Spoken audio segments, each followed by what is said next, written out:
So this brings us to this month's theme is nature. Our Salt Lake City chapter chose this month's exploration of nature. David Haben illustrated it, and it's presented globally by WordPress.com. So now to the main event. We're like way ahead of schedule, but hopefully that's fine with y'all. Stephanie Ybarra is an artistic producer currently in her first season as artistic director at Baltimore Center Stage. Prior to working and playing in Charm City, Stephanie served the Public Theater as the director of special artistic projects, where she led the mobile unit in the public forum programs.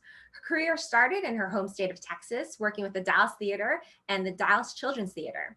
She has fled to cooler climates, sometimes in the summer, right? Spending time at Yale Repertory Theater, Two River Theater Company, and Citizen Schools, a national after-school program based in Boston.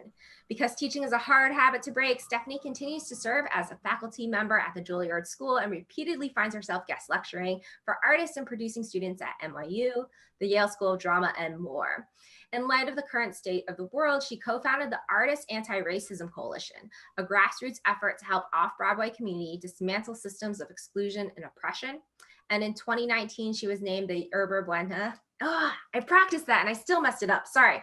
Yerba Buena Center for the Arts 100 list in recognition of her leadership in using her platform to enact social change. Stephanie holds an MFA from the Yale School of Drama and a deep belief in the power of a Post-it note. Creative Mornings Baltimore, please join me in welcoming Stephanie to the virtual stage. Hi, y'all. Thanks, Kira. Before I launch into this talk, I want to note a couple of things. First, that I built this nature fort this morning because why not? I had nothing better to do at 6 a.m. But I did want to just like reach back here and pull out the local color arrangement that Ellen did for us, and it's just beautiful, and it's giving my fort life even more life. So thank you for that.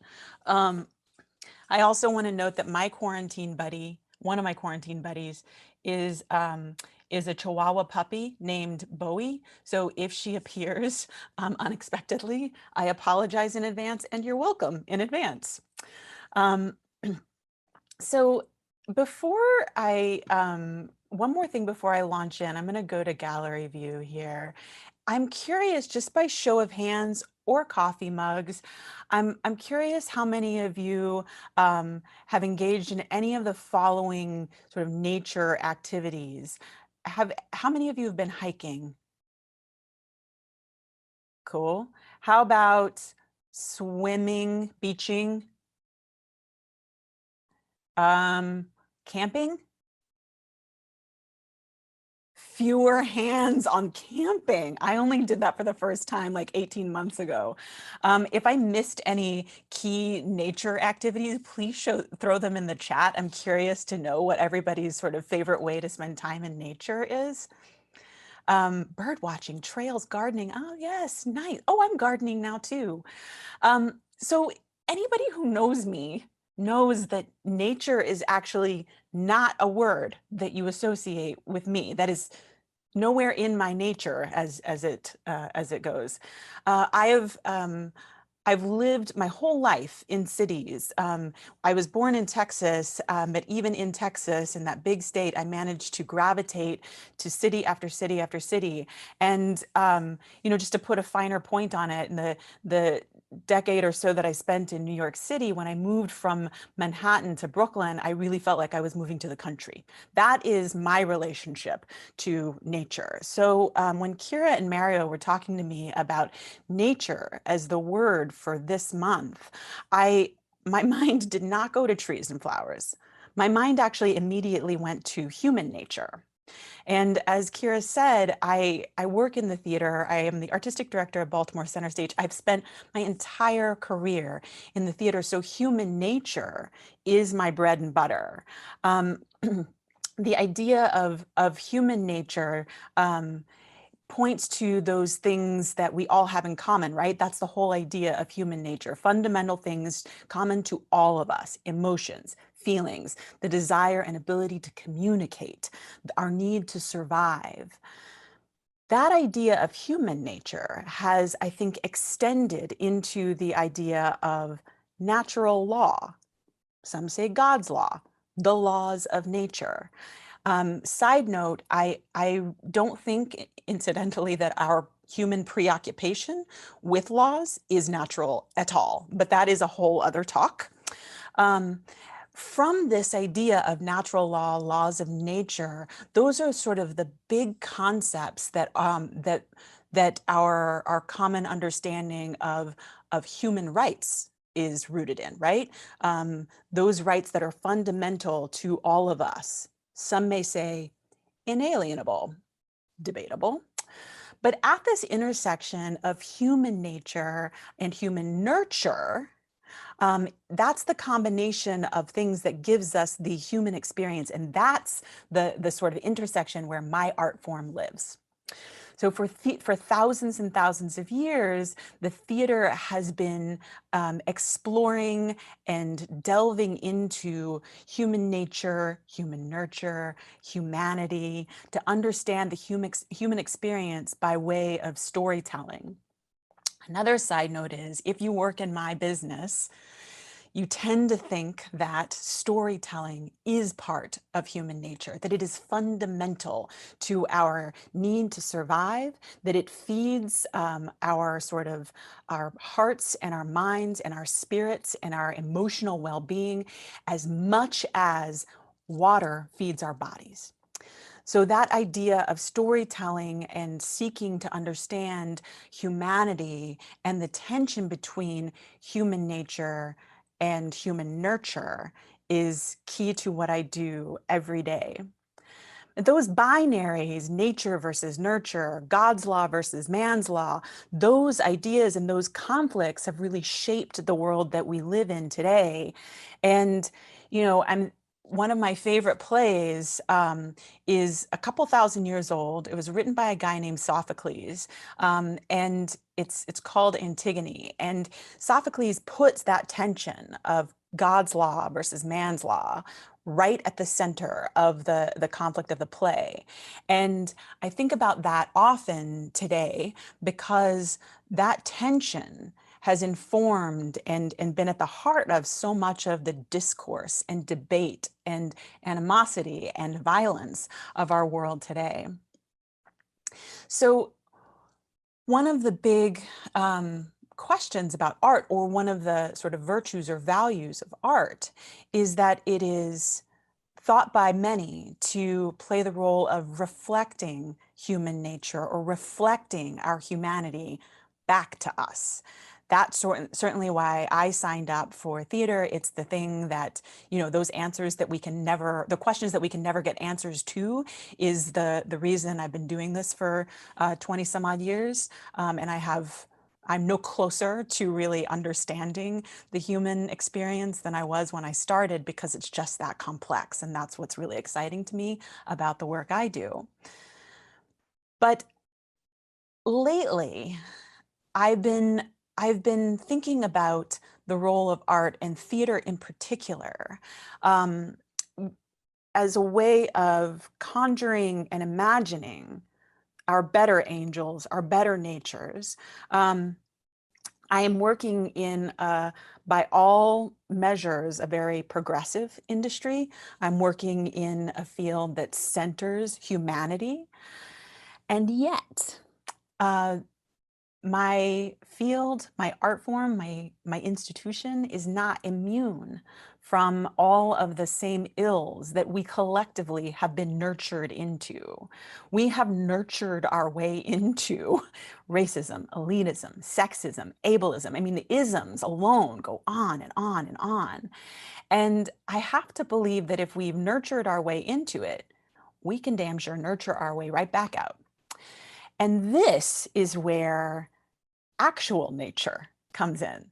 So taking a step away from my initial impulse around human nature being the thing that I started to think about when I heard the word nature, stepping into a place where any other reasonable person who wasn't raised in a bunch of cities might think about trees and the world and the earth and the air. I want to introduce, if you're not already familiar with her work, then you should be. This my own analog sign. Her name is Adrienne Marie Brown. The book is Emergent Strategy. If you do not already have it, please go get it and thumb through it. This is what is guiding. It's not a theater book. It's an organizing book. It's a spiritual book, and it centers biomimicry. In thinking about how we can move through this world more responsibly and ethically and humanely. Biomimicry, I'm like scrolling through my notes here. Biomimicry, like the technical definition, is the design and production of materials, structures, and systems that are modeled on biological entities and processes, which is to say, modeling stuff after stuff that already exists in nature. But leaving behind the like products piece of it, leaving behind, capitalism for a moment. In Emergent Strategy, Adrienne Marie Brown basically says anything that is wrong with our society right now can be solved through biomimicry. Like nature has solved it for us. So go and look there and find your answers. I want to give you a few examples of biomimicry that have really resonated with me. So the first thing is the fractal. A fractal is, for those of you like me who might need a reminder of whatever the middle school biology lesson, fractal is a thing that is the pattern is basically the same at the smallest piece of it, and it scales up at the same pattern. So a fern is one example of a fractal. And it's that idea of repeating patterns at a small scale and how they map up to a large scale helps us to understand that how we are at the small is how we are at the big. Very simply put, how each of us is individually is mapping to how we collectively behave in the world. Ants are not my favorite thing at all. I will go out of my way to avoid them when hiking, sitting in the park, being in my kitchen. I can't stand them, except that they have a lot to teach me and us. So ants and ant colonies rely heavily on hyperlocal communication and hyperlocal activity to inform that community and ensure its survival. That is collective action. That is cooperative work. And I want you to imagine for a moment if the folks on the Hill who govern our society, our country, if they were more like the ants in the anthill, what might our society look like today? The last example of biomimicry is water. So water, we're literally made up of it, all of us. So we have, I think, a natural pull toward it. It is dynamic. It's adaptive, and it can be so powerful. We've seen those sort of acts of power, an explosive force like a tidal wave, a hurricane, a flash flood. I'm from Texas. We have flash floods. But it can also be more subtle, a creek, a stream, a drip. In either instance, water has no patience for the fixed object. In either instance, water does not take no for an answer. It is going to do it slowly or it is going to do it quickly, but water is coming for those seemingly fixed and immovable things. Now, in 2 decades of my career and a couple more decades of my life, I'm really only just scratching the surface of the lessons that I have to learn from the way the natural world works. So beyond climate change, beyond biosustainability, increasingly my day-to-day life as a theater producer is more likely to hinge on the behavior of the ant colony than any sort of results a Google search might give me.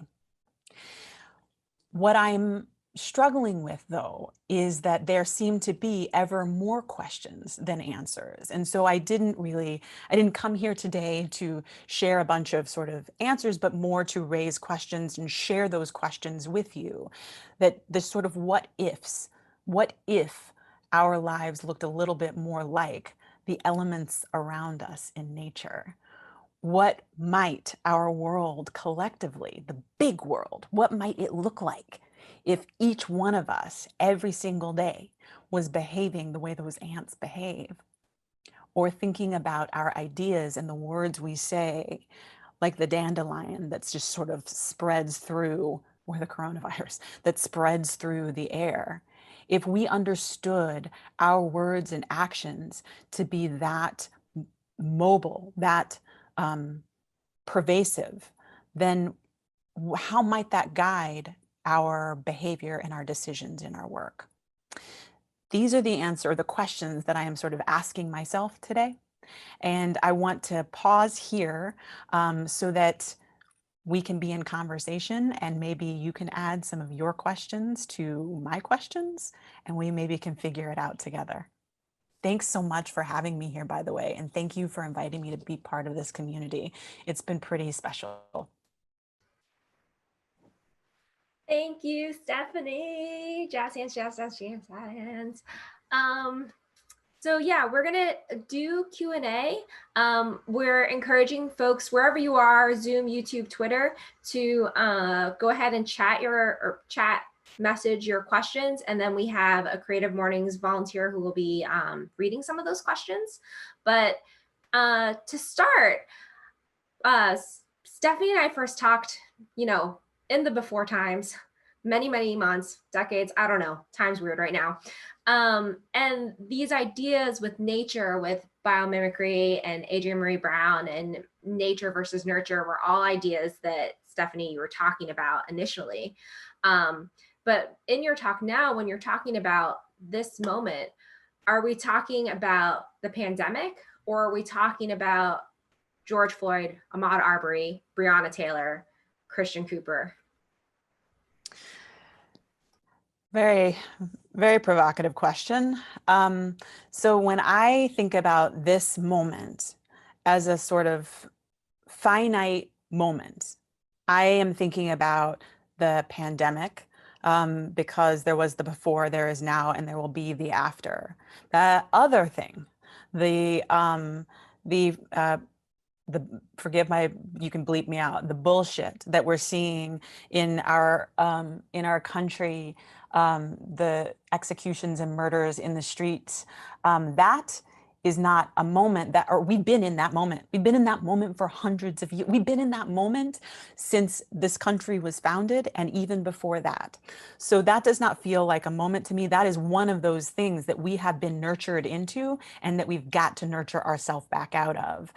So it's a little bit of both. Making work or being informed by these ideas in this moment is particularly about a global pandemic, but also always about the sustained moment of systemic oppression and racism, and the way that we're committing violence against our own citizens, and the way we're all connected to that violence. Yes. So to pivot a little bit though, you talk about biomimicry guiding your work. Can you give us an example of that? Sure. So for the last few years, I failed to mention, right before the lockdown, I was planning on getting a tattoo, like right here, of a fern, because that idea of how we are every single day and every single action is representative of and scales up to the larger sort of or how we are at the big, and what we are as a society. That idea has really, it's never leaving me. But lately I've been thinking a lot about murmurations, about the way birds, and specifically starlings, also part of this book, the way they flock and move through the sky, the act of paying attention to those around you and moving in sync with the folks who are closest to you, and what that does for the larger community. The idea of decentralized movement. That has been really on my mind lately as we all sit in our homes, communicating virtually and as disconnected, I think, as we've ever been physically from each other. I've really moved through the last few months with varying degrees of success and failure in trying to think about the ways that Baltimore Center Stage can be the starlings, can practice the murmurations, and what that might do for our work as an organization and as a community. Yes, thank you. Next, we're going to go over to R. Eric Thomas. Hi, Stephanie from Twitter. So you talk about theater as being a collective experience and a collective act. Can you talk more about how that changes when people aren't able to gather in the same space to experience theater together? Well, that is the million-dollar question that my field is trying to sort through right now. I don't have good answers for this, but my thoughts have started to lean toward maybe what is the what of what we were doing, and have we been whatting it? So the what is we gather people together to witness live art. Maybe we gather people together to hear stories. Maybe we are connecting people to stories. What do each of those sort of whats or whys do to inform how we change our practice? And it's the last piece, connecting people to stories, that I'm starting to think might be more the why. And if we're if we're connecting people to stories, then why does it have to be in person? And how we've got to find a way to connect people to stories virtually. We just have to. I don't know.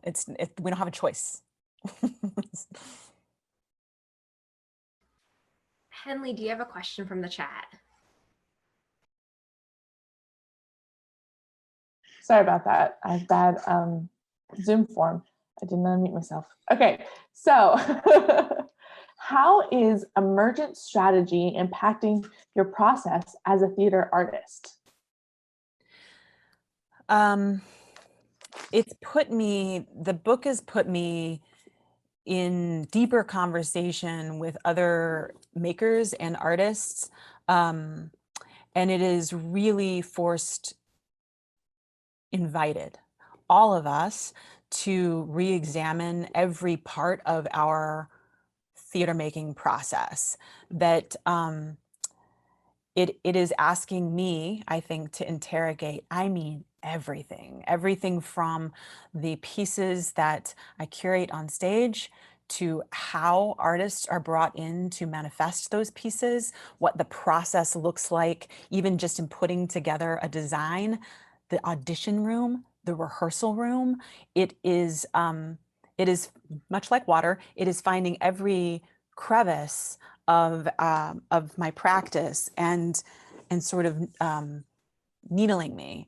And I have the most fun, and I am the most sort of artistically and intellectually and spiritually fulfilled when I'm in collaboration with other artists who are asking the same questions about the process and how we can do better by each other when it comes to our allegedly collaborative art form.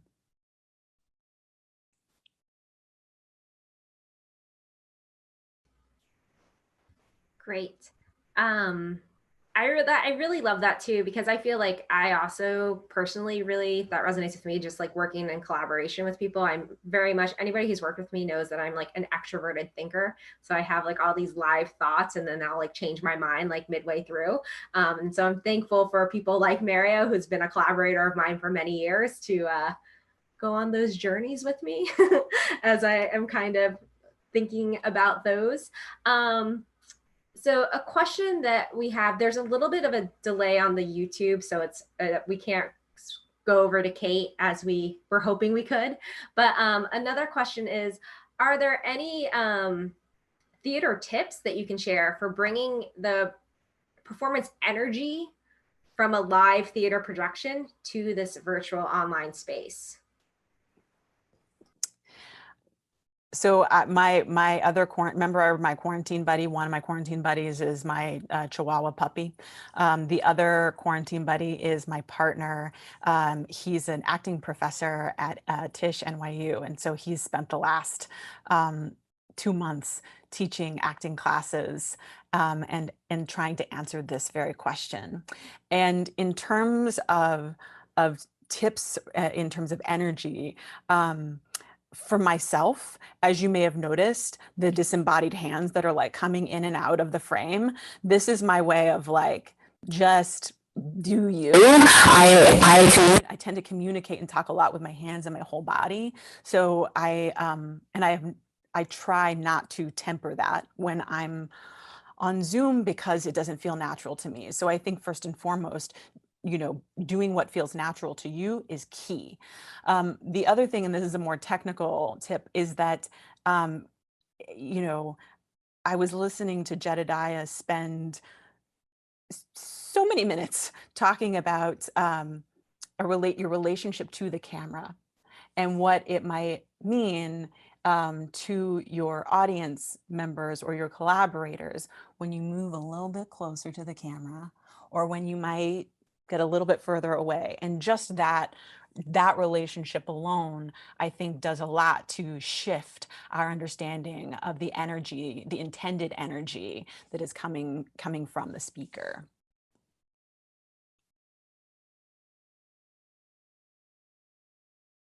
So another question that I'm seeing is just kind of in general, what kind of practices do you do, or like to really kind of keep yourself in a creative space? Or like, how do you have any like rituals or practices of like when you need to kind of enter that mindset? So in the before time, the answer might have been I actually, oh God, whatever. Retail therapy is it's actually like, I for some reason, being in just like a shopping mall for me, I don't know why, but being in a shopping mall for me is like, it sort of clears the noise, it replaces it with other noise. A long drive also is a great way for me personally to, particularly if I'm driving a 6-shift, there's something about turning some part of my brain over to focus on noise or redundant movement that frees up another part of my brain to be creative and generative. And in the now time, that has been gardening. My management company, my landlord for my apartment, if they went up to the roof right now, I don't know if they've been there in a couple months, but if they did, they'd find a roof garden that I've just been slowly building over the last several weeks, because that act of planting and clipping and sort of watering is the movement, is the sort of the thing that I can focus on that frees up the rest of my generative space. I love that. I think Eric has another question, so let's go over to Eric. Again. So earlier in your talk, you mentioned unnurturing.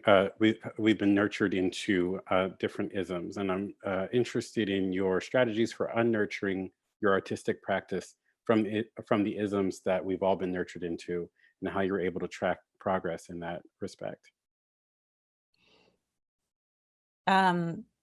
So, boy, that's a big old question. I've started by learning all of the ways that structural racism, for me, that's where I've focused. Because there are so many isms, I have focused on the racism ism, and I learned as much as I could, or am learning as much as I can, about the way structural racism is like the water we've been drinking for forever. And the ways that those structures have embedded themselves into the practices of art making and theater making. It's literally everywhere I look. It's in the budgets, the production budgets we have. It's in the way our auditions are held. It's in the way we curate our plays.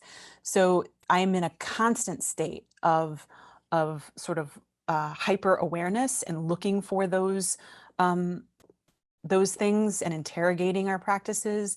And it's only when, to my mind, it's only when I'm looking for them, actively trying to find them and not taking it super personally that I didn't create I created the budget that is perpetuating the wage gap, for example. As soon as I understand that system, that nurture is inevitable, and it is pervasive and everywhere, then I can look for it without fragility, and understand it and correct it. So when I turn on the TV and look at Minneapolis, my immediate sort of thought is back to the fractal. What are the dots that end up right at my doorstep, right at my computer, right at my fingertips, that connect me to that violence? And the best thing I know how to do right now is to keep looking, to keep turning on all the lights I can, to find out, to ferret out those really insidious moments that I wouldn't see if I weren't looking for them. And then I correct at the small, because that's all I know how to do. I think that's really powerful and really meaningful in that moment too. And that makes me think of all the things that I'm doing in my day job too. And just I think it's just a moment of empathy too. So when people's empathy, the human nature of empathy can make those changes in organizations, I think, and then making organizations more empathetic. I think it's we just need a lot more empathy right now all the way around. And that's not going to solve everything. But I think those kind of get to those little cracks that we can. Stephanie, this has been so lovely. This has been so great to talk to you and to hear from you. I kind of wanted to wrap up Q&A with something a little bit, you can answer this however you'd like. Are there things right now that you're doing personally or that Center Stage is doing right now that you'd like to share that we should know about? This is the time for selfless promotion, Yes. Go for it. I have many plugs to plug. First, right after this, I am going into my gala rehearsal. So Baltimore Center Stage is doing our virtual gala tomorrow night. It's called Improvise, and you can find out more information on our website. Eric is hosting the red carpet, and then you literally get to choose your own adventure. So we have a few different events happening within the larger Improvise Gala event. So please check it out. I'm hosting the virtual piano bar. See you all there. And then in terms of just, I'm a theater maker and I love the Zoom, and I'm watching the plays on Zoom, but also Baltimore Center Stage has come together with theaters all over the country to create a Play at Home initiative. So you can go to playathome.org, I think. Sabine's going to put it in the chat. And we have theaters from all over the country have commissioned 5 to 10 minute plays that are free to download, that are written specifically for folks at home to read together in their living room. One's written for a bathroom or over Zoom. So I encourage you to check it out. It's been a labor of love and really a really beautiful thing to work on over the last several weeks. So those are the two sort of major things we've got going on at Baltimore Center Stage, and I'd really love for you to check them out. Perfect. Thank you again, Stephanie. Thank everyone for showing up today. I want to thank the Creative Mornings team who made today happen. Mario, Sabina, Dustin, Winston, Sean, Henley, Kate, Amanda, Yasmin. I want to put on your calendar next month, we'll have our rescheduled speaker, Steve Shu. He is the executive dishwasher, chef, and owner of Ekibin, and he is going to be speaking on the theme of identity on June 26th, right here on this space from your home.